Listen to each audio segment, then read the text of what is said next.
Hey everyone, I'm Jaden, And I'm Noah. and we are the Super Gamer Bros, and this is the Super Gamer Bros podcast. We're just a couple of brothers who love playing games and love talking about games, so that's what we do.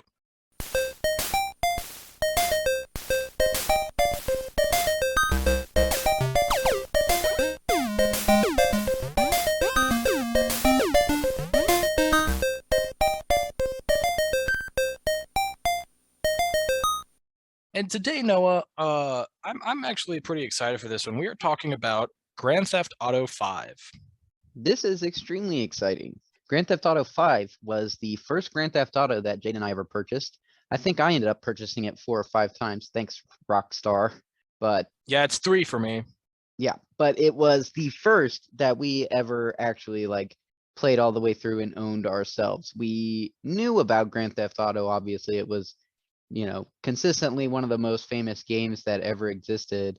And up until when we started gaming, the most popular one was, of course, Grand Theft Auto 4. So we had friends that loved it, but we just never really played it much ourselves. I mean, I saw the appeal, but I just didn't get the longevity in the long-term interest in the game. But Grand Theft Auto 5 did change that for me, especially with the online mode, but we'll get to that. What do you think, Jaden? Yeah, no, you're completely right. I don't know how you felt specifically, but for me, the first Grand Theft Auto-like game we played was Saints Row 2, which we actually talked about, focused on in an earlier episode of our podcast. Not to mention True Crime Streets of LA. That was way before that even, but Saints Row 2 was really our first big experience in the GTA sandbox style games. Yeah, Saints Row was a clone of GTA, but the fact that we played that first, I was just adamantly anti GTA because of that. Because they're, as everyone knows, Saints Row the Third really pushed Saints Row into a different type of game than just being a GTA clone. But Saints Row and Saints Row 2, both very much just GTA clones with a little bit more ridiculousness in there. So I mean, we played Saints Row 2, and so I had no interest in playing GTA 4 because I was like, well, if I want to play a game where I can go around and just shoot people, I want to play Saints Row 2. That game's way better than GTA 4. I never played GTA 4, so obviously that opinion is probably not the most valid. But that was my opinion on it. I was like, GTA sucks. I liked being against the popular crowd.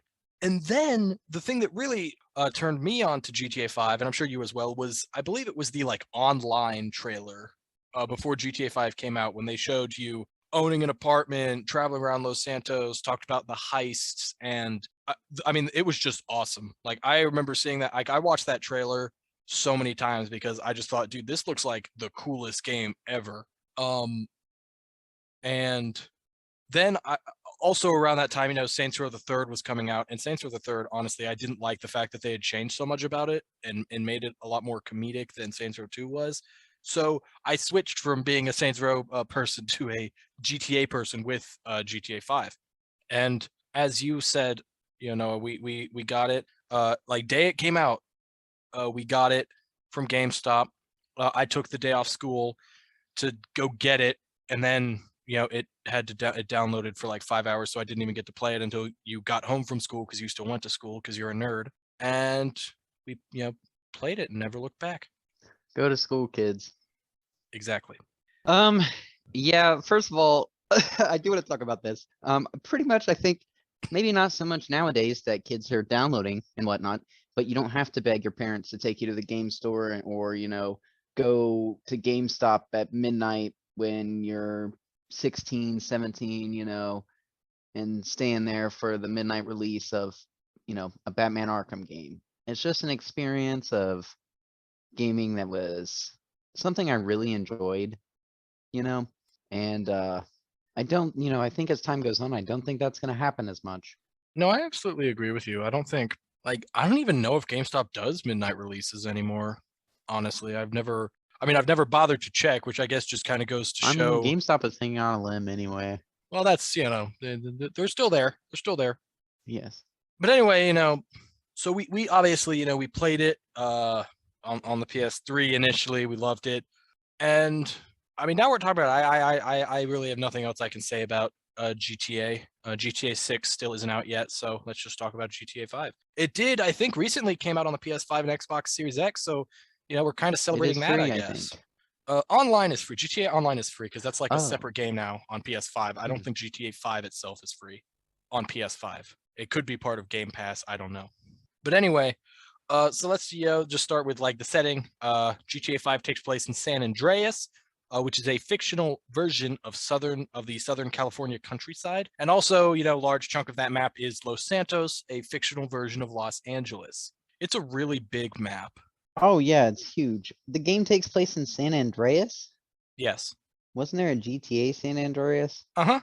So they're in the same place? Yes. Interesting. Is San Andreas like a huge region and Um. Los Santos is inside of it? Yes. Okay. That Yeah. I was never clear on. Yeah. Like Los Santos.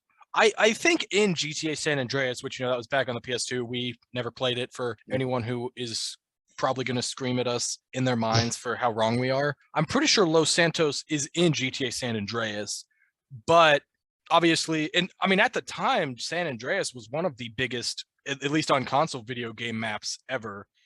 Like I think it was bigger than even like GTA 4 and GTA. I think Vice City came out before San Andreas. I don't know. It was just San Andreas was big for the time, especially. Right. And yeah, obviously, GTA 5, the story especially much heavier focus on Los Santos than the San Andreas area, but it is in San Andreas. Interesting. Los Santos, I mean, it's still one of my favorite maps I've ever played. Mhm. It is just huge. Driving from one end to the other will take an hour, maybe, I would say at least 20 to 30 depending on minutes. the vehicle. Oh, depending on, yeah, that's Because I true. mean, flying, it's a lot faster, but if you're Yeah. just like on a bike or a fast car, it'll take you a hot minute. Correct. Yeah, I mean that's the city. I don't know. It is so densely packed with shops, clothing shops, gun shops, mechanics, everything. Yeah, I don't know. It's just huge. There's a giant lake. You can obviously go to beaches, oceans. Oh, we'll get to the scope. Anyway, what? No. The scope is hard to capture Yeah. because there's just so much in this game. Mm-hmm. So much to see, so much to do. So what's Correct. wrong with taking Uh, the back streets? I I hate you. You know what I that hate is? you for that. That's Yeah, the I know lyrics what to that Smash is. Mouth All All-Star. Star.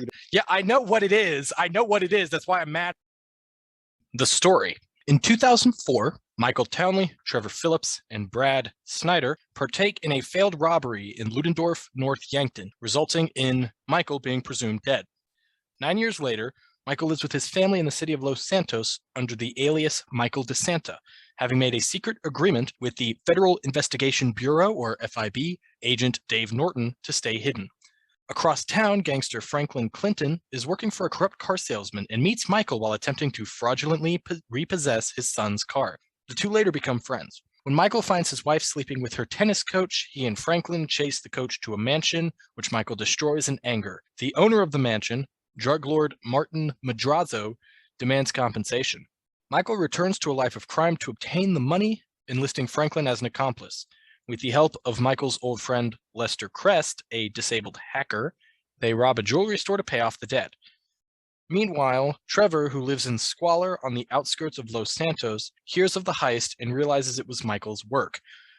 Trevor had believed the FIB killed Michael in the Ludendorff heist. Trevor finds Michael and reunites with him, forcing Michael to reluctantly accept him back into his life.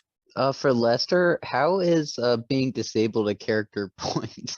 I don't know. Also, I like. He's a disabled hacker. What? What a weird line. I don't know. I don't know. I thought it was. I thought it was weird. I don't know. Yeah. So I forgot the reason that he got involved in crime again in the first place, and it was kind of stupid. Yeah, the tennis coach. Yeah. I don't know how he got in that house. Like, I don't know if he worked. Like, if he worked for them, like taught that rich chick tennis too, because there's like a woman there, and then Michael like pulls the. But it's like somebody else. It's not. He has nothing to do with it. Who? The coach. What do you mean he has nothing That's to do what I with it? mean. Like he's not the drug lord. No, he hid out in the drug lord's house. Weird. Yeah.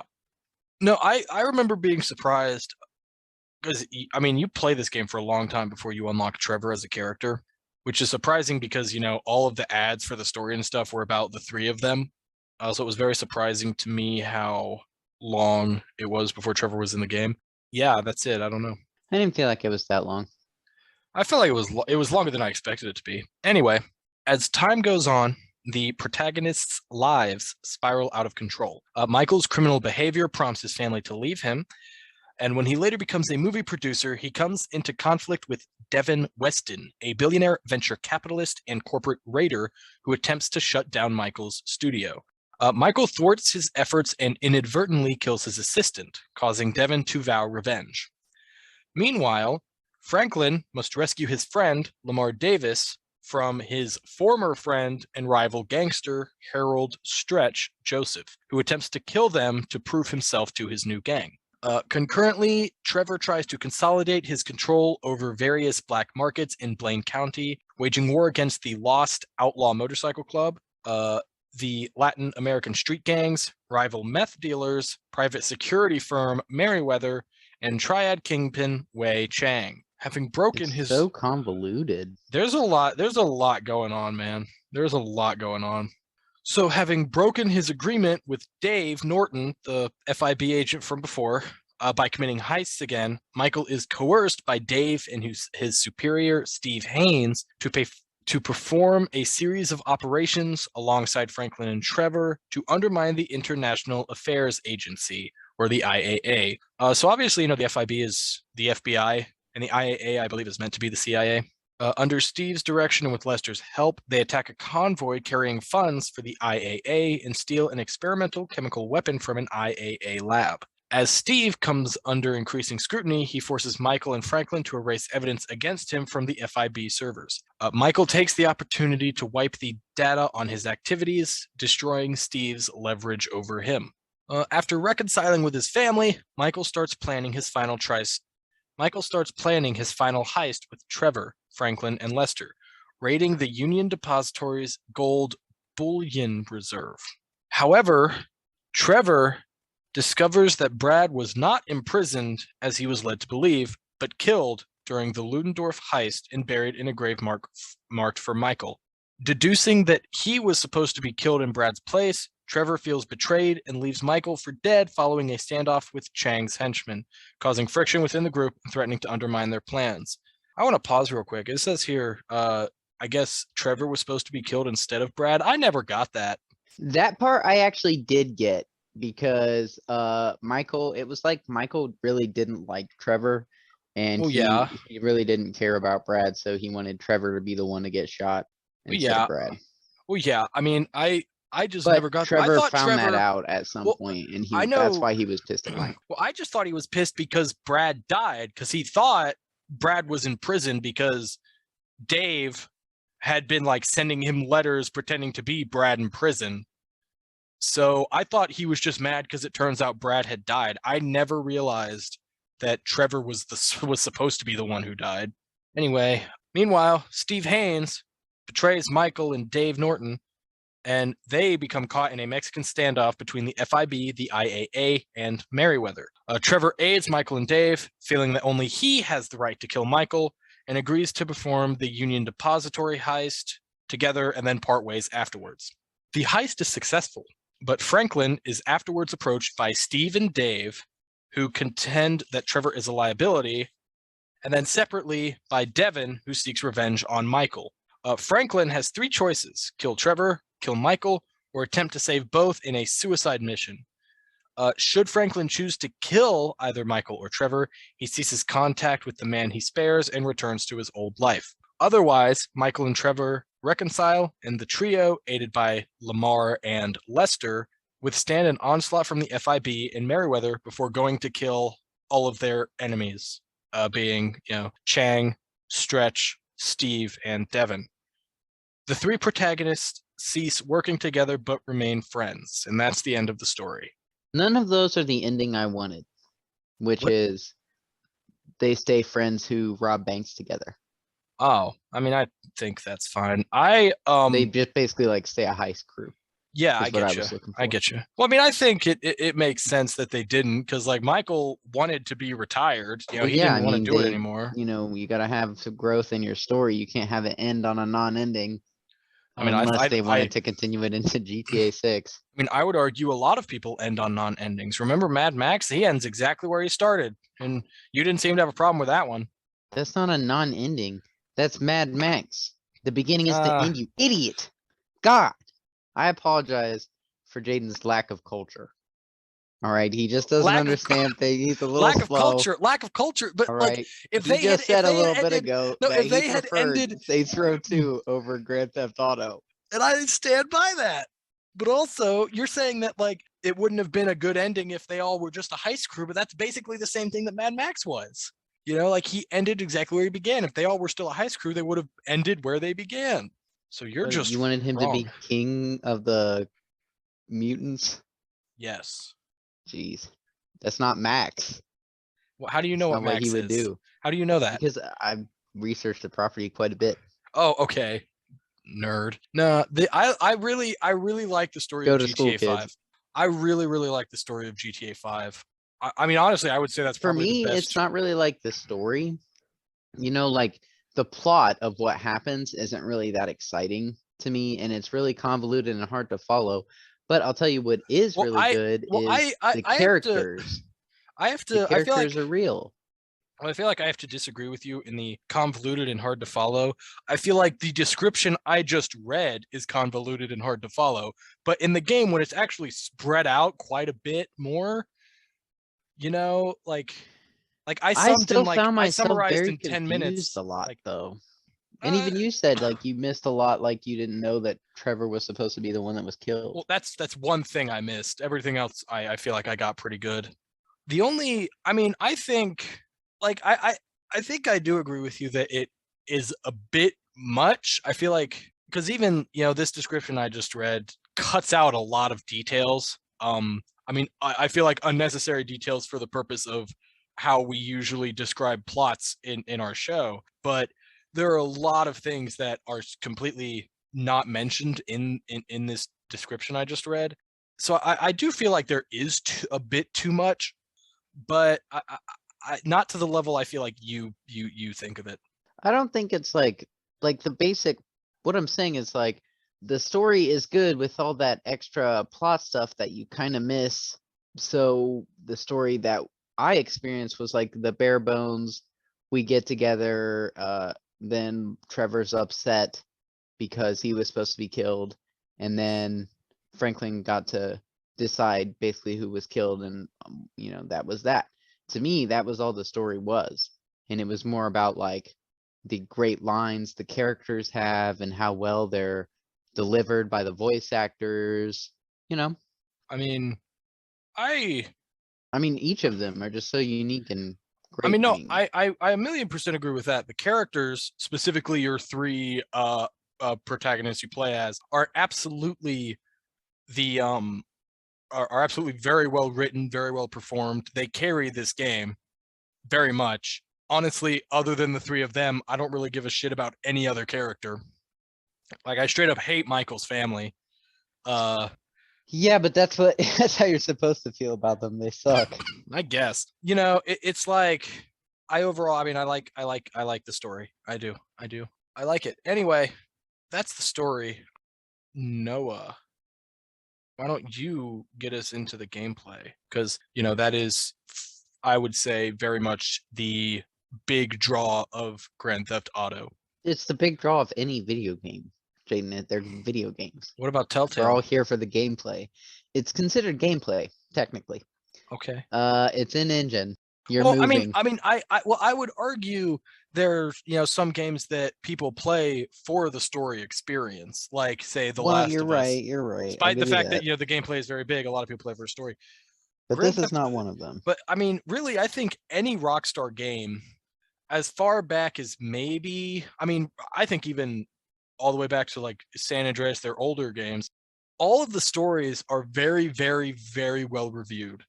I think for like, I don't think I've seen a single Rockstar game where people have not praised how good the story is, but the story is not what anyone thinks of when you mention a Rockstar game. Well said. Yeah. I feel like it's the same with like, the Halo Call of Duty series where like obviously not every game of like the FPS genre has great stories, but nobody cares about the stories of FPS games. And I feel like GTA is very much, I would say even just Rockstar games in general fall under that. Anyway, Noah, why don't you talk about the combat? Yeah, I agree with what you're saying. It's like the story's great, but it's overshadowed. Yes. So I mean, aside from the story, there's the gameplay, right? Um, this game is huge. But first of all, there's combat, right? It's Grand Theft Auto. So of course you're gonna be shooting and looting, right? It's a third and later added first person shooter action adventure game, I guess. Yeah, thank you Uh, for including the later added first person thing. yeah, that was later added. That was not at launch. Players have a typical weapon wheel. You hold a button, the wheel comes up. There's sidearms, machine guns, shotguns, rocket launchers, throwables, melee weapons. Pretty much every weapon you can come out with. They have continuously added onto it, for what, about 10 years now. Yeah. Mm-hmm. So the amount of weapons is ridiculous, the amount of everything in this game, but we're just going to talk about the basics, right? The skeleton of what is in this game. Yeah, very much. Right. So I mean, shooting people. we could literally spend, I'd like easily hours upon hours upon hours delving into every little detail of Grand Theft Auto. True, but we won't. No, no, God, no. No, but shooting people is far and away the most common method of attack. Melee is pretty solid for a game where melee is not the focus. I will Um, interrupt here, Noah, just to say that what you just said was my opinion that you were just reading. What is your opinion on the melee? Because I do think it is pretty solid. the melee is not bad, and like you do a lot of damage. The weapons are good. The impact is good. The sounds are good. The huge issue with the melee is the tracking. It does not track opponents very well at all for melee, especially online. It's just really hard to hit people sometimes or swing in the exact direction you want to. But if you do make contact, it's satisfying. I've played worse melee combat in games that are designed for melee combat. So no, it's not the worst. So the options are a simple dodge and then punch kick. So traversal, GTA is an open world sandbox game. You can literally travel in any vehicle on foot, bicycles, cars, motorcycles, boats, tractors, helicopters, planes. I think there's a blimp. The map is huge. It is gigantic. There's a lot of different areas, everything from an airport to a military base to a lake to the ocean, under water in a submarine, everything. Um, the traversal, obviously, with so many options, it is done very well. In the base game, you I can save any car you get, right? No, No? no, that's something we could talk about. Well, that was I guess one of my things we'll talk Complaints? about later. Yeah, actually, Okay. I did want to actually talk about how we did talk. You talked about all the different methods of travel, but all being done very well. I think you can very much argue that in terms of, I always think of flying, like flying planes and helicopters. I think Grand Theft Auto 5 is one of the best of all time games when it comes to flying controls. I completely agree There because you're able are to make really good maneuvers. Yeah, I mean, there are absolutely times back when I would play this game online with friends where, we would all just get in planes and fly around, or like I'm online and I'm waiting for my friends to get on and join my game like if I'm online and none of my friends are online yet, I drive to the airport, get in a plane and fly around. I think straight up still, to this day has not been beaten. Probably I would say the best game in terms of flying controls ever. I would definitely agree that it's up there. Maybe the best. And obviously, as you And said, every vehicle does feel unique. no, you're absolutely correct. Different types of cars, everything, different types of planes, different types of helicopters, boats. Everything is very unique with how it controls and how it feels to drive compared to other vehicles. And then obviously, you can upgrade cars to kind of give them better handling, better control, and you feel that, You definitely do. which is certainly, yeah, despite just the sheer volume of stuff, they do everything really, really well. Yeah, I mean, it is truly impressive, and that's probably why it takes 10 years to make these games, you know? Uh-huh. GTA 6 is rumored to be on the horizon. Yeah, Yeah. I'm sure. Anyway, yeah, that's traversal. No, I don't know. If you had anything else you wanted to add to that. No, we can just go to additional Okay. gameplay mechanics. Hey guys, this is Jaden of the Super Gamer Bros. Just wanted to say, kind of interrupt here because while we talk about the additional gameplay mechanics, specifically the 4 categories of strangers and freaks, hobbies and pastimes, random events, and miscellaneous activities, we were experiencing a lot of audio issues, or audio sounds like it was sped up, or and we had a lot of audio that just didn't record. So I cut it and tried to splice it as best I could so it was still somewhat coherent. But if you do wish to skip this kind of section, because it is, at least for me editing it, very annoying to listen to, so I don't know how bad it is when you're listening to it, then just go ahead and skip to 33 minutes and 30 seconds in. And we were able to diagnose the cause of these issues, so it is not something that should happen again. Thank you very much. Yeah, so the additional gameplay mechanics, there are, let me see here, 1, 2, 3, 4 basically large categories of things you can do. The categories tie into completion, like that's how the game splits them up, so that's how I split them up here. For the sake of time, I have these giant categories that are, again, scratching Broad. the surface of what, broad is the word. So first you have the strangers and freaks. Strangers and Freaks are diversionary side missions featuring encounters with zany and unusual characters around San Andreas. The Strangers aspect has been in Rockstar games before. I don't know if it was in GTA 4. Again, never played it. The Strangers was a aspect of Red Dead Redemption, and obviously GTA 5. I mean, and yeah, it's a typical side mission in an open world game. You encounter some random person who asks you to do something, and you do it. Cool thing that Rockstar does that is not something you typically see in side missions is each side mission itself is its own miniature story with this person that you interact with as whichever character the side mission is geared towards. Typically like 3 or 4 missions that you do for the same person that kind of takes them through their own little story that you're helping them with. Yeah, they're really well done. A lot of these characters are fun and interesting, I thought, and you can never really guess where the stories are going to go or what the characters are going to do. Hobbies and pastimes, yeah. Hobbies and pastimes. So hobbies and pastimes are optional diversions scattered throughout San Andreas. They include flight school, where you obviously like a bunch of small missions to help improve your flying abilities, shooting ranges, and races. There are street races, there are Off-road races, and sea shark races. off-road race, and then there are also things like sports. Golf, tennis, and darts are all sports you can play in GTA. Also included in the hobbies and pastimes are parachuting missions, triathlons. You can do. I completely forgot about triathlons until I was doing the research for this. It's just so, yeah.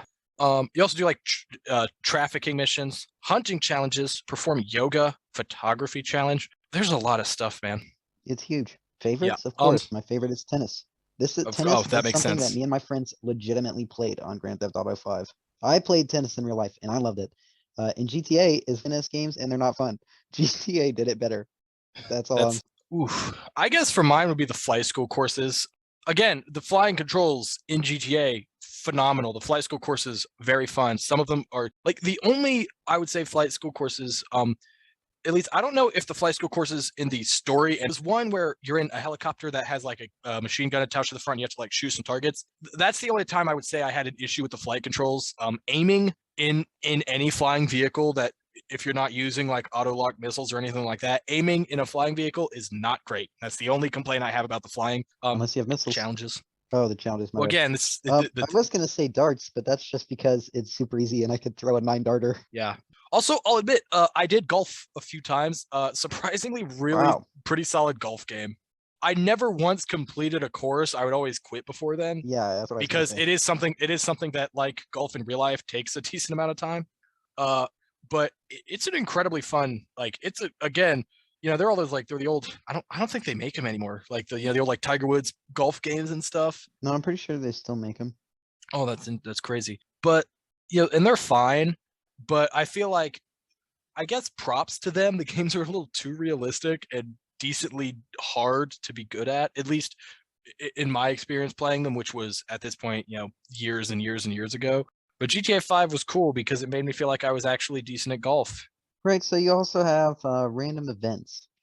Random events are encounters and short missions which spawn randomly throughout the San Andreas map.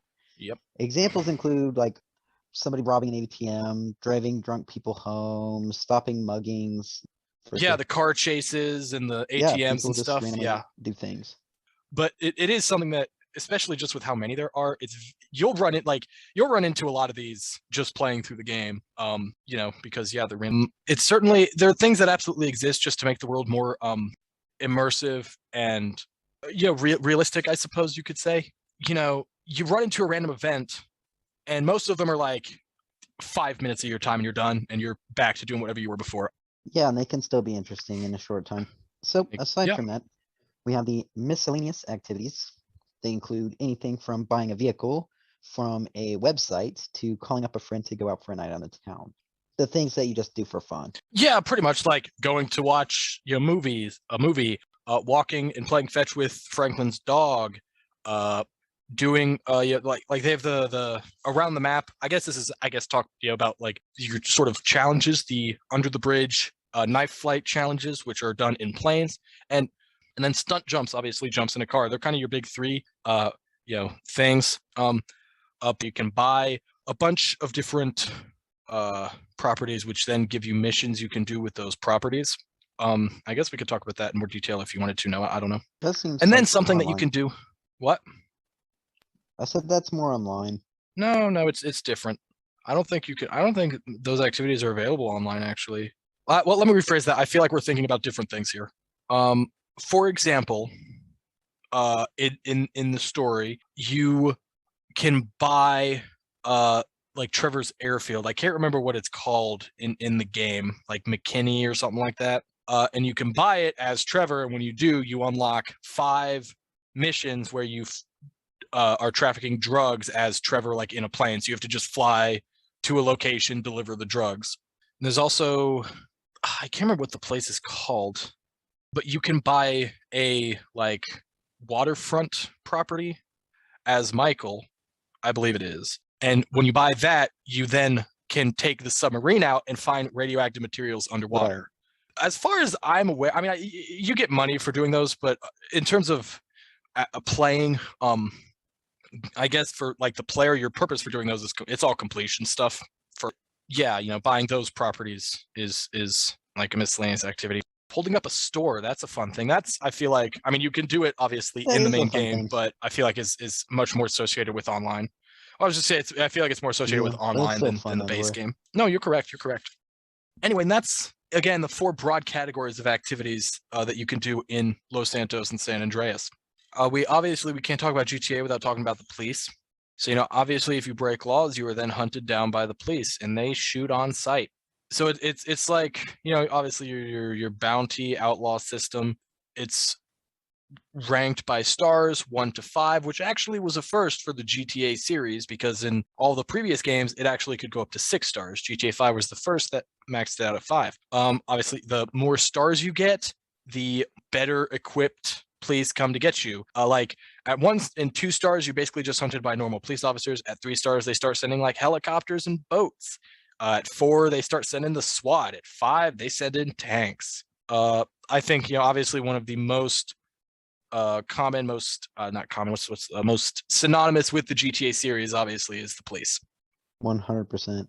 And I always thought it was over exaggerated how ruthless the police in Grand Theft Auto games are. But it's true. I mean, if you scrape a cop car, they get out and start unloading their guns into you. It's over. Mm-hmm. Especially in online. In the story, actually, you can just be arrested.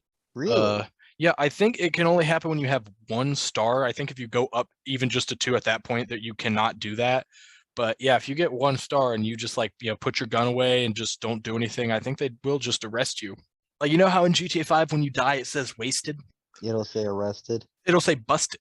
Oh, yes, yeah, I Yeah. never tested that. Interesting. I didn't either. I remember years after playing the game seeing like a YouTube video about it and being like, "Whoa, you can be arrested in GTA? That's crazy." And watching it and like, "Yeah, no, it's a thing." But again, I don't think you can do it online. It's just in the single player.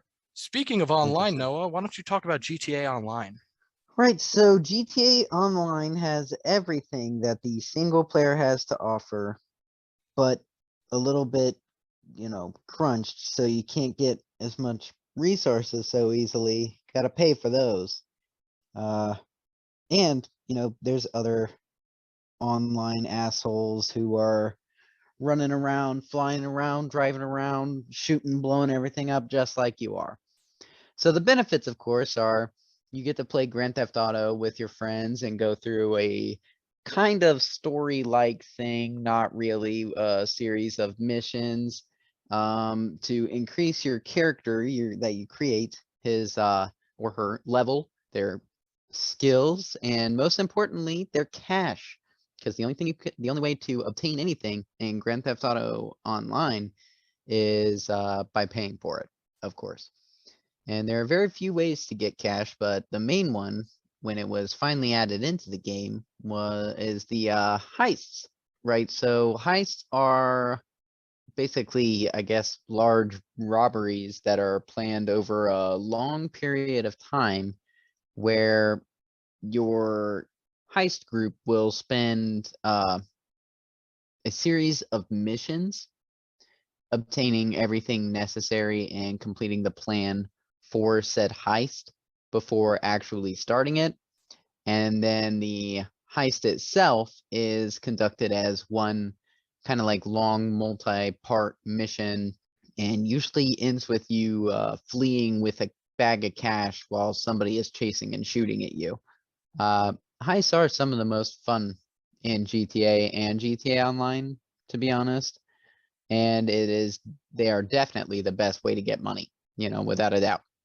Yeah, no, I completely agree with you about heists. I think they are absolutely the highlight of GTA, whether the single player or online. I mean, they're just awesome. They're just awesome. Planning them and then actually executing them. They are, I mean, I would say some of my favorite moments gaming period are the GTA heists. I think if you compare the heist single player online, certain ones have certain like single player, you can actually choose which way to do the heist, which is pretty cool. Online, actually doing the heists with, my friends, just awesome fun times. Yeah, I mean that's it. They're heists, man. They're awesome. My only complaint, there should have been more. True. And And they should also, have come out sooner for online. yeah, for online, they were very much advertised as initially being available from the very beginning, and 2 years later they were available. I mean, it was at least 2 years, right? I don't even know the exact time frame there. No, it was something ridiculous like that. I mean, GTA Online itself didn't work until, like a month Yeah, it after did it take a launched. while. It did take a while for them to get that done. But yeah, no, heists are awesome. Online as well.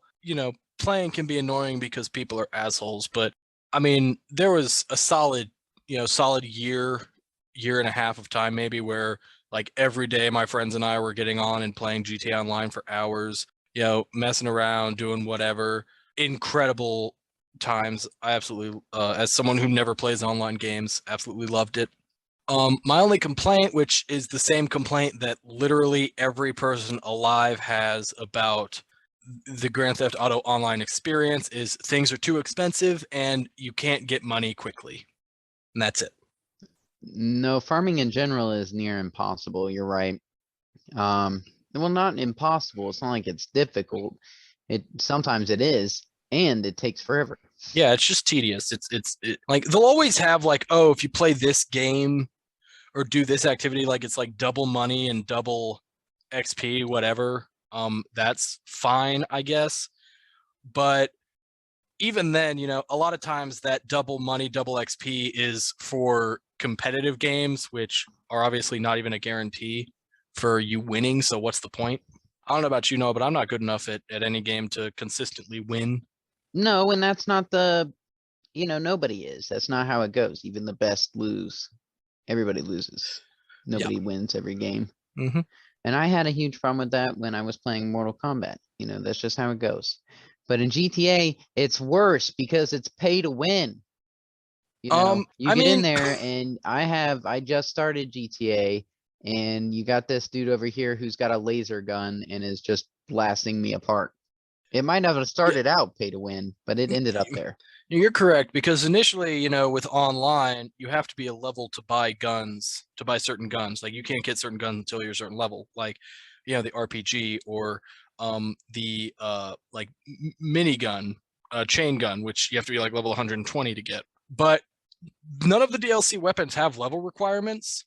So, like you said, that's just thrown out the window, because then it's just if you can buy them, you can buy them. Exactly. And 9 times out of 10, the DLC guns are better than the normal guns anyway. So why would you even get those?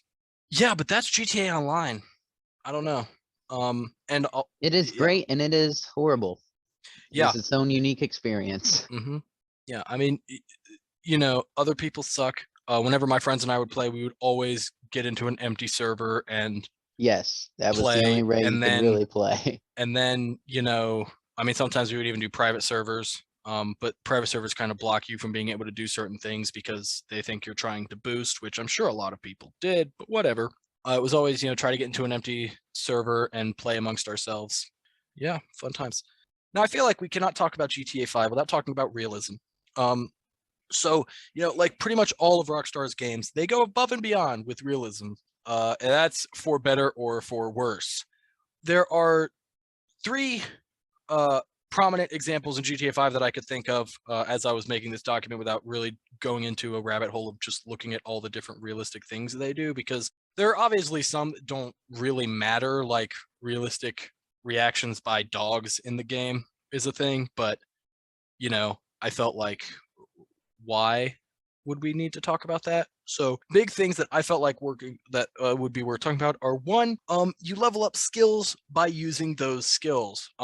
There are 5, I think, main little skill trees: shooting, stamina, driving, flying, and another one that I can't remember. And how do you level them up? By doing them. How do you level up your stamina? By, running, biking, doing physical activities. How do you level up your shooting? By shooting, getting headshots and stuff. How do you level up your flying? By flying.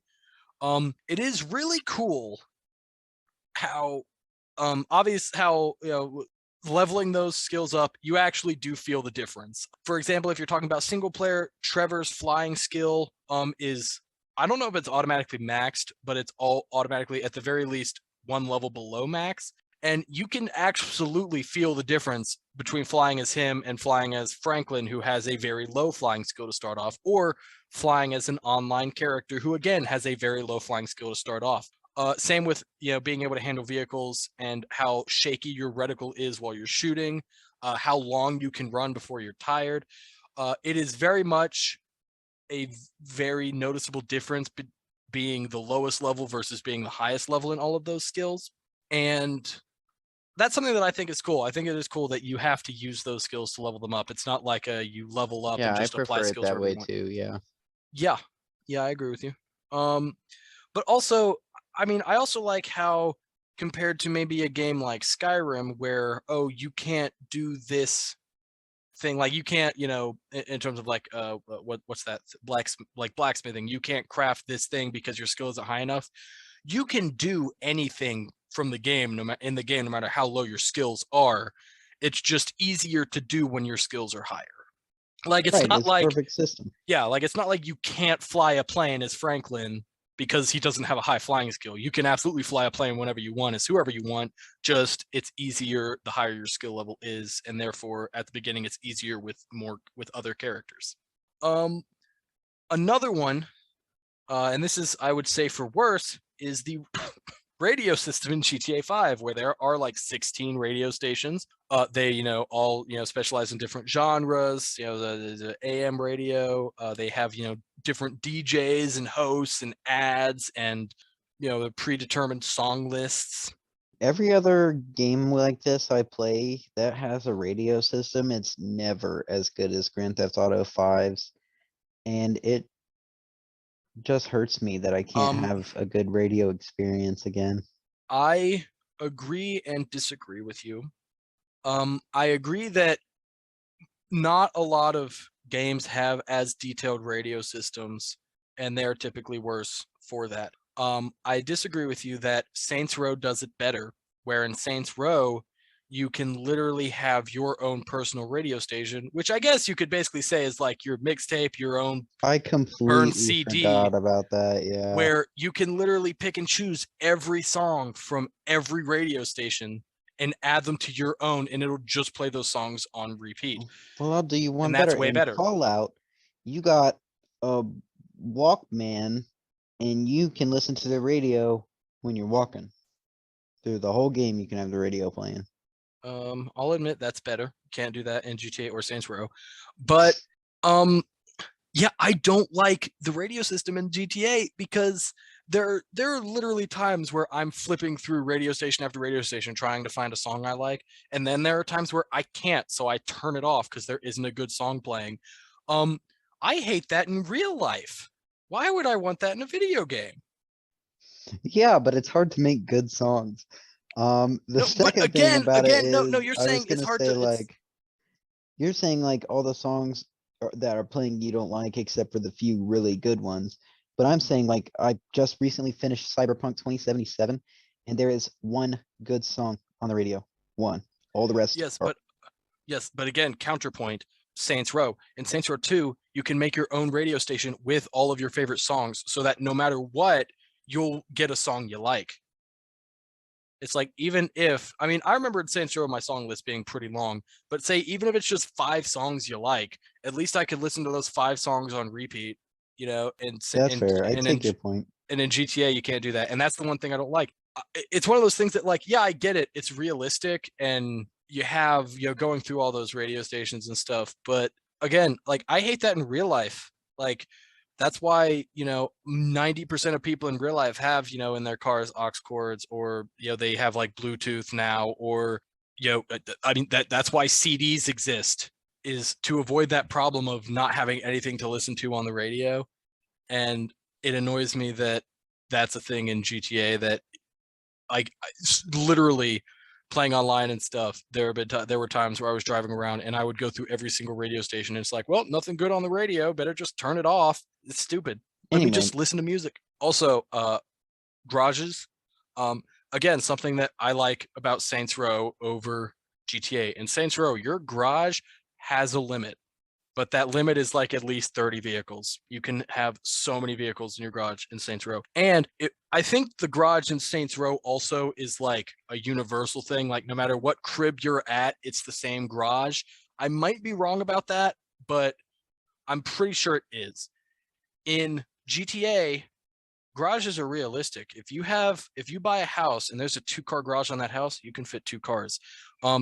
In GTA Online, it's obviously a big thing where like the highest end apartments have 10-car garages, so you can have 10 cars. You can go and buy just garages as just places to store your cars, but then you have to physically drive to that garage if you want a car that is stored at that garage. Again, yeah, it's realistic, but I don't want that. I want to go to one place where I can access all 50 of my vehicles and pick the one I want. that's fair. I kind of like the realism though, like it's their thing. I mean, again, it's like, yeah, it's their thing, and there are aspects of it that I like the way the skills work. But again, man, I don't want to have to actually physically take 10 minutes in this game to drive to this garage where my vehicle is. Yeah, I get what you're saying. What I would have done is have it be like where when you had a 10-car garage, you would have like an inventory of all the vehicles you had saved, and you could switch out all the cars that were like displayed. Yeah, if it worked like that, that'd be fine. But Again, it doesn't. It's 10 cars, and if you want more than 10 cars, you have to go buy another garage somewhere. Like either buy another house that has a garage, or again, they do sell like online. You can just buy a garage that is not a place you can, spawn at and rest. It is just a garage. And again, you have to travel there, which I suppose, there is sort of like fast travel with the taxi system and stuff. But why? Just let them all be in the same place. You've been Saints Row like ranting about system. garages for too long. No, I haven't. You have. I'm supposed to tell you when you do this. No, it's fine. No, We'll move on. We'll move on. talking We'll move about on. garages No, for 10 minutes. it has not been 10 minutes. That is extremely hyperbole. No, we'll stop talking about garages. Yeah, but Anyway, it's the whole category. That's not the whole category. The realism is the category. No, what did you have any examples of realism that I did not mention that you thought were cool No. or not cool? No, we pretty much talked about everything. All right. Thank you for your contributions to the podcast. Anyway, yeah, so that's a very, very brief summary of all of the things you can do in GTA. And you might think, brief summary, that was 40 minutes. Yeah, that's brief summary, man. I don't know. Do you have anything to add to the gameplay that we did not talk about? I don't know. Not that I can think of it. Yeah, because it's like of when all... you break it down, every single individual piece is kind of simple, but it's just the amount of things that are there make it so complex. All the different activities, all the different weapons, all the different vehicles, all the different outfits, all the different characters, the different missions, everything. Anyway, let's talk about my favorite part of every episode. That's not true. My favorite part of most episodes. Notable trophies. We didn't get to talk about that in the Pokemon episode because Pokemon doesn't have achievements, but now we can talk about it. Noah, there are two specifically in GTA 5. I would say it's actually a pretty standard trophy list. But Grand Theft Auto 5 and Rockstar games in general stand out to me because of how honestly kind of generous they are with their trophies for the most part. So first off, solid gold, baby. Earn any 70 gold medals on missions / strangers and freaks. Missions meaning story missions, strangers and freaks. We talked about those. So GTA 5, Red Dead Redemption, GTA 4, I assume Red Dead 2 actually have medals for their missions, which is something that you never think about and I forget about all the time. But it is something extra you can do, and it in most games is a trophy. Getting 70 is a big jump. I know in Red Dead, because I did it, you only had to get 1 for a trophy, and that's it. But, it's basically, complete the mission and doing a bunch of bonus stuff. For example, as I will read it here, this is one mission I picked from the game, which this mission here I picked, I didn't copy the name of the mission, which I feel like is a mistake as I'm talking about it. This is one of the harder missions that actually has more requirements than most others, but there is no innocence. Do not kill any innocent civilians. Headshots, kill 20 enemies with a headshot. Accuracy, finish with a shooting accuracy of at least 70%. Perfect drop, land perfectly on the main section of the roof. Hacker, hack the system within 45 seconds, and time complete within 19 minutes. Again, I don't remember what mission this is. So that I sounds can't... like a heist or something. Yeah, but yeah, that I imagine is so. Crazy. Yeah, and again, this is one of the harder missions with more constraints. Most of the time, you're looking at headshots, accuracy, and time. Those are not all those 3, but typically at least 2 of those. Time specifically, I think, is every mission where you have that.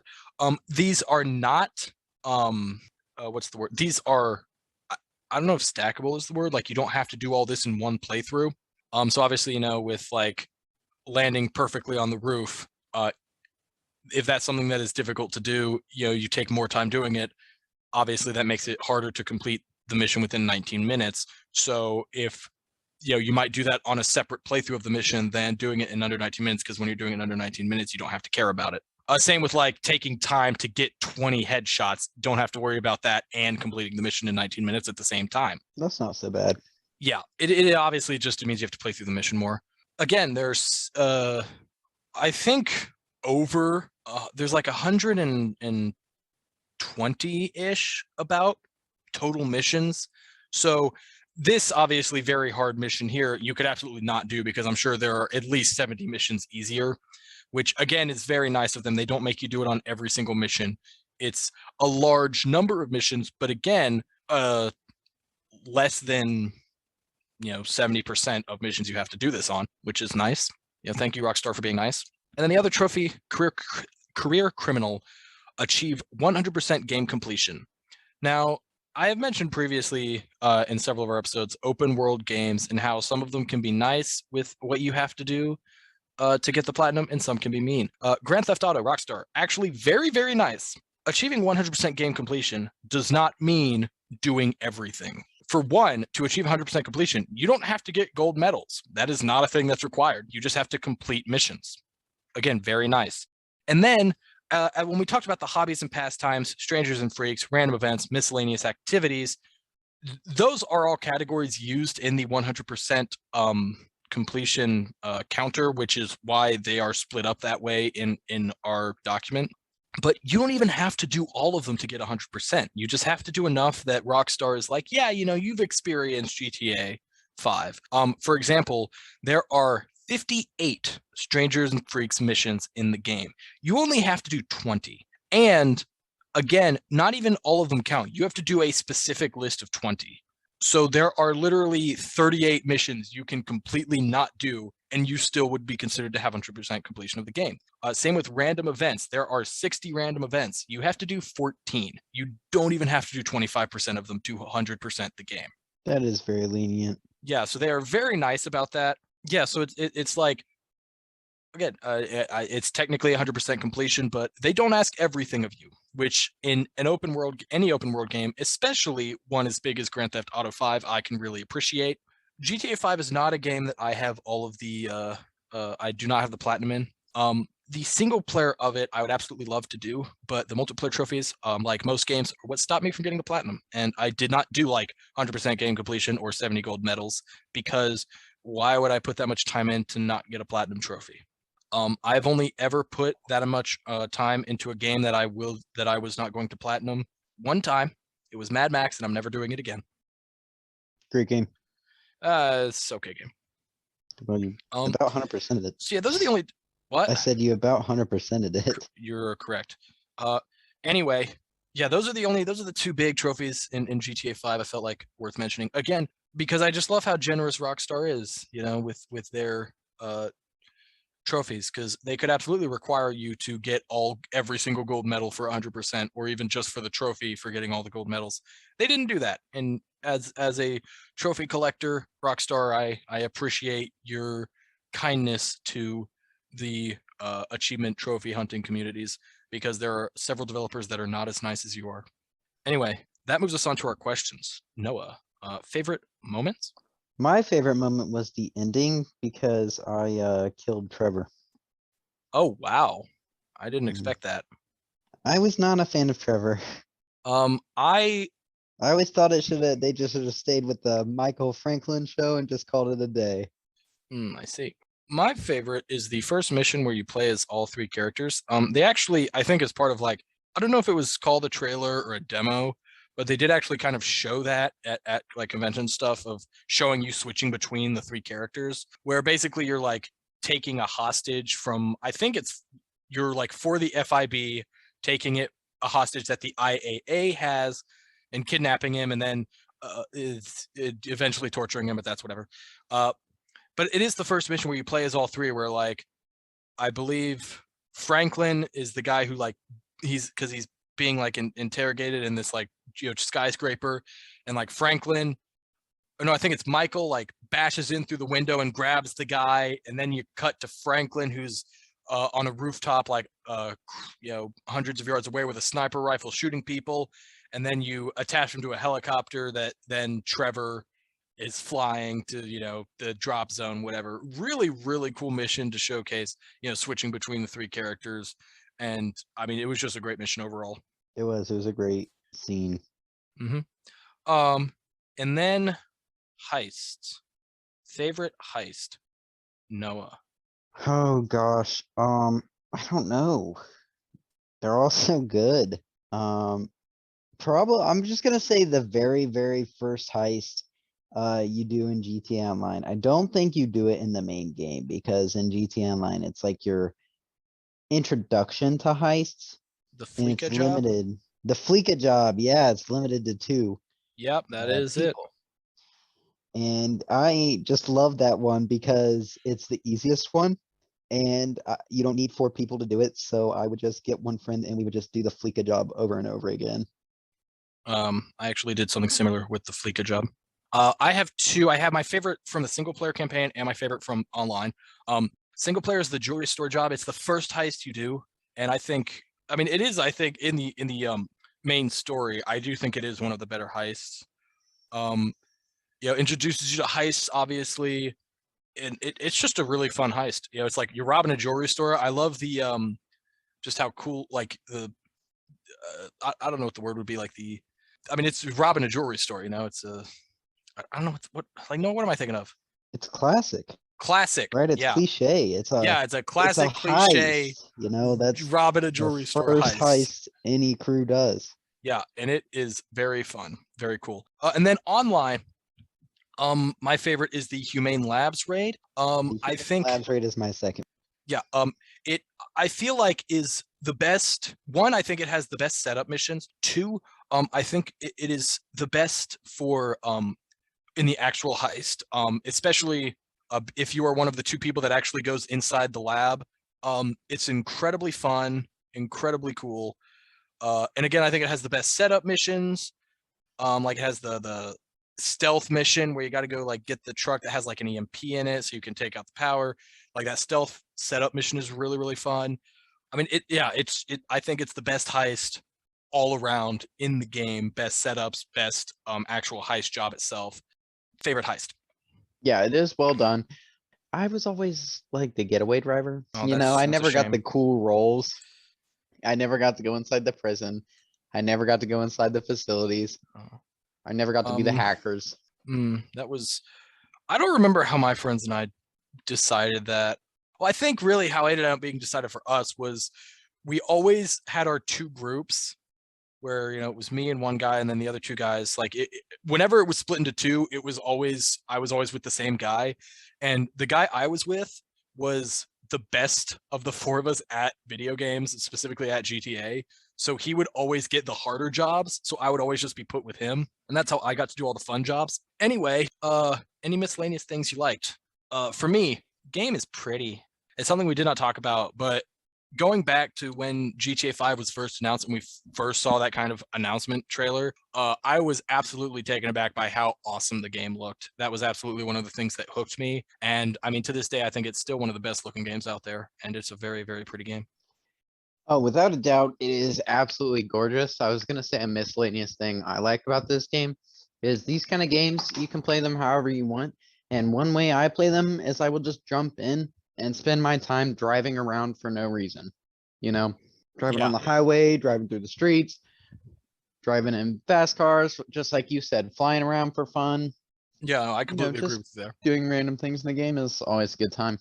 The stock market. Yeah, what we didn't like about the game.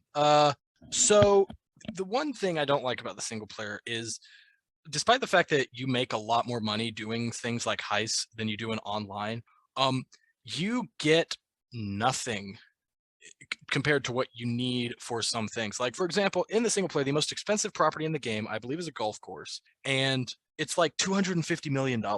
But if you do every single heist in the game, don't spend any money or anything like that, I think specifically like Franklin is the one who ends up with the most because like Michael and Trevor have to spend money on things. You end up with like 120 million or something, like not even, I think, halfway to what you have to do for getting like that most expensive property. Right. And other than heists, there is no way to make money in the single player except you do a mission for Lester as Franklin where basically he like hates this company and he wants their stock to tank, so he has you like kill the CEO. I think actually like the story one you might even do as Michael. I don't remember for sure. But again, part of realism, there is a stock market that you can actually buy stocks on, and it fluctuates like the stock market. But there are several missions you do as Franklin for Lester where you like kill a guy or do something to basically lower the stock of one company and then raise the stock of its competitor company. And he'll usually tell you, like, he tells you what stock to buy or whatever that'll go up, but you have to do these missions, and you have to, obviously, before you do the mission, spend a bunch of money on stocks.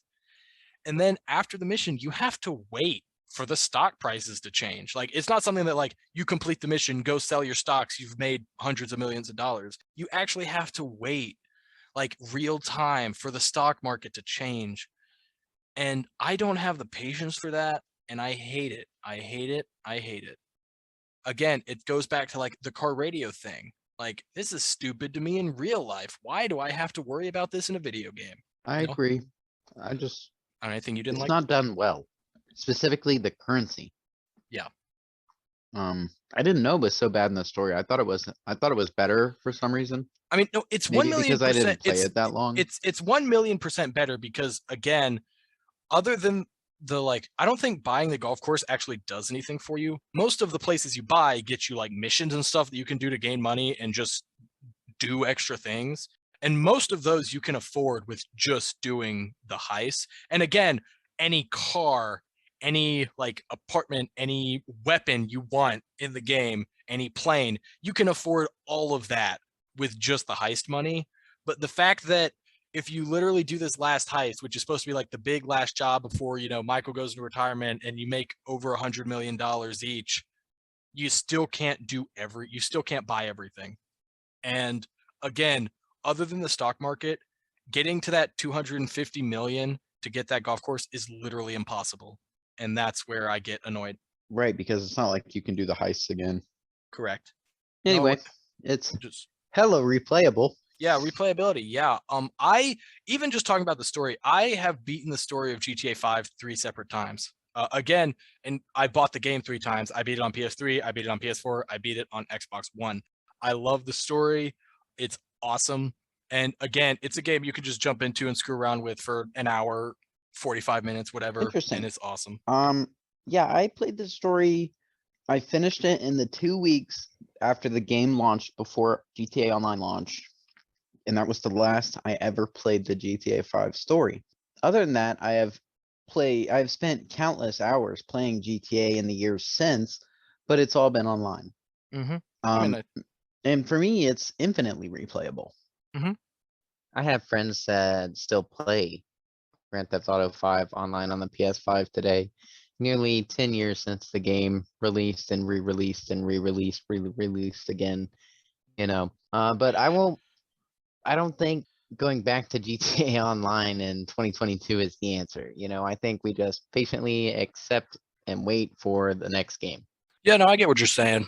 I certainly, I mean, my last time I played with my friends was, and I feel like it's been at least 3-4 years, and it's certainly not something that I've ever felt any draw to go back to. At least the online version. The story, as I said, I beat it 3 times. I loved it. I don't see myself going back to beating the story again soon, just because it is a bit of a time commitment. It is longer, but I mean, I love it. Anyway, now we move on. DLC. So, Grand Theft Auto 5 did not have any single player DLC, which was honestly kind of weird for Rockstar because, Rockstar for GTA 4 had several single player DLCs, including like the Bout of Gay Tony, and Red Dead had, Undead Nightmare, which, those two are considered 2 of the best single player downloadable content stories in gaming history. Like, you look up any top 10 list, I guarantee you both of those are on it, and they're both Rockstar. So it's certainly weird that they didn't have any single player DLC. They did, of course, have a bunch of online DLC, from the heists to, just a bunch of vehicles to different kind of game types and everything. And of course, with every new DLC release, it gets more and more expensive. So hypothetically, if you, the day a new DLC was launched, wanted to buy, cars, the new vehicles, or a new storage space for the new types of vehicles, whatever, hypothetically, you're spending like at least 100, maybe $150 if you wanted to be able to do all that stuff day one, if you didn't already have the money available in your, like, GTA bank account. And I don't care. Like, who cares about that online DLC? It's just stupid and too much. Noah? Yep. All right, I thank you for your opinion. And then final thoughts. GTA 5 is a great game. I would, in terms of single player, I would absolutely recommend GTA 5 to anybody. Not anybody, I guess. It's someone who I know would like, action third-person shooting game where you play as criminals. I think the story is incredible. I would recommend it, absolutely. And yeah. I mean, that's it. Great game. Noah? Yeah, no, it is by far one of the best games of all time. I mean, even though it is, littered with microtransactions and those grindy qualities that we don't like in games, it still has so much more to offer that is just the sheer amount. And most of the things in the game, the activities, the vehicles, the guns, most of it is all done really well. So in whole, there's not really much to complain about because the base game itself is sure enough worth $60. Absolutely. Anyway, that's GTA 5. So now we're going to move on to the indie bit, the bit where we talk about indie games. Hooray. So today we're talking about Parappa the Rapper 2. So Parappa the Rapper 2, well, I guess if anyone doesn't know, a bit ago, one of our episodes, our Marvel's Spider-Man episode, if you want to find it, we talked about Parappa the Rapper, which I don't think technically fits the definition of an indie game. I doubt indie game was even a term used back then. But was a smaller PlayStation 1 classic game, one of the first rhythm games of all time, Parappa the Rapper. And then obviously it was popular enough that it got a sequel on the PlayStation 2, Parappa the Rapper 2. I think the overall consensus, from what I have been able to gather, is that the first game is better. I personally think the second game is better, and I'll explain why in a bit. First, just the story of the game is very simple. Just there's this guy who is trying to turn all food in the world to noodles, and Parappa is trying to stop him with, his use of rapping powers. Gameplay, as I said, it's a rhythm game. You play through songs where the kind of teacher or other person in the raps along a certain rhythm, and then you using the face buttons on the PlayStation controller, square, triangle, X, circle, and then I think R1, maybe L1, but I think it's just R1. And you have to, match their rhythm to complete the stage. Noah, did you like Parappa the Rapper 2? No, Jaden, I did not like this game. I had a lot of difficulty getting the mechanics to work right. I mean, I felt like I had timed everything perfectly, and every time I was playing the first level, and the guy kept failing me, even though the picture of the button matched up with the picture of the button. You know what I mean? And it sounded like it was the same, but I don't know. It kept failing me on the first level, and then it didn't complete my save when I did beat it. So no, I just don't like this game. I see. You had a lot of issues with the first game as well, technically. Maybe you're just not good. But why does it looks, if it looks like it matches up, shouldn't it be good? I don't. I'll go ahead and I will stop you there. I think the first game, especially the timing detection, is very bad. Because it was like there's a whole story behind that. I'll go ahead and say I did like Parappa the Rapper 2. I think it is way better than the first game. I think the songs are awesome. I absolutely love the soundtrack of Parappa 2. The first game, I think the songs are cool. I will listen to them on occasion. Just someday I'll get in a mood and be like, yeah, let me listen to the Parappa soundtrack. And they're fine. But the second game, like, those songs just straight up kick ass. And I think, from the get-go, I think the first song in Parappa 2, the tutorial song in the burger shop, is better than every song in the first game, like, combined. It is an incredible opening song for a game, and they really just continue at that very high level. There's only really one song, I think, in the second game that I didn't really care for, but I love it.